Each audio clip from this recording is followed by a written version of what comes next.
आषाढ़ मास कृष्ण पक्ष की योगिनी एकादशी का महात्म्य। युधिष्ठिर ने पूछा, वासुदेव, आषाढ़ के कृष्ण पक्ष में जो एकादशी होती है उसका क्या नाम है? कृपया उसका वर्णन कीजिए। भगवान श्री कृष्ण बोले, नृपश्रेष्ठ, आषाढ़ के कृष्ण पक्ष की एकादशी का नाम योगिनी है।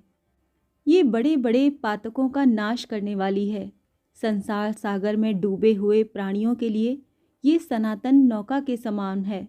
तीनों लोकों में ये सारभूत व्रत है। अलकापुरी में राजाधिराज कुबेर रहते हैं। वो सदा भगवान शिव की भक्ति में तत्पर रहने वाले हैं। उनके हेममाली नाम वाला एक यक्ष सेवक था जो पूजा के लिए फूल लाया करता था। हेममाली की पत्नी बड़ी सुंदर थी। उसका नाम विशालाक्षी था।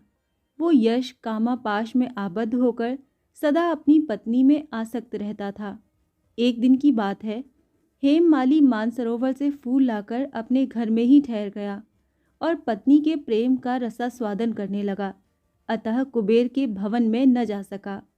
इधर कुबेर मंदिर में बैठकर शिव का पूजन कर रहे थे। उन्होंने दोपहर तक फूल आने की प्रतीक्षा की। जब पूजा का समय व्यतीत हो गया तो यक्षराज ने कुपित होकर सेवकों से पूछा, यक्षो, दुरात्मा हेममाली क्यों नहीं आ रहा है? इस बात का पता लगाओ।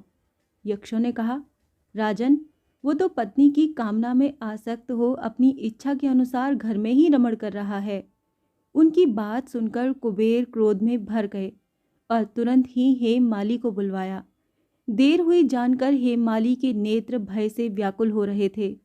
वो आकर कुबेर के सामने खड़ा हुआ। उसे देखकर कुबेर की आंखें क्रोध से लाल हो गईं। वो बोले, ओ पापी, ओ दुष्ट, ओ दुराचारी, तूने भगवान की अवहेलना की है।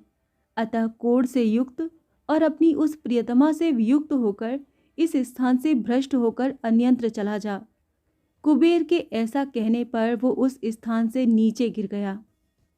उस समय उसके हृदय में महान दुख हो रहा था। कोढ़ों से सारा शरीर पीड़ित था, परंतु शिव पूजा के प्रभाव से उसकी स्मरण शक्ति लुप्त नहीं होती थी। पातक से दबा होने पर भी वो अपने पूर्व कर्म को याद रखता था। तदंतर इधर उधर घूमता हुआ वो पर्वतों में श्रेष्ठ मेरुगिरी के शिखर पर गया। वहां उसे तपस्या के पुंज मुनिवर मार्कंडेय जी का दर्शन हुआ। पापकर्मा यक्ष ने दूर से ही मुनि के चरणों में प्रणाम किया। मुनिवर मार्कंडेय जी ने उसे भय से कांपते देख परोपकार की इच्छा से निकट बुलाकर कहा, तुझे कोढ़ के रोग ने कैसे दबा लिया? तू क्यों इतना अधिक निंदनीय जान पड़ता है? यक्ष बोला, मुने, मैं कुबेर का अनुचर हूँ। मेरा नाम हेममाली है। मैं प्रतिदिन मानसरोवर से फूल ले आकर शिव पूजा के समय कुबेर को दिया करता था।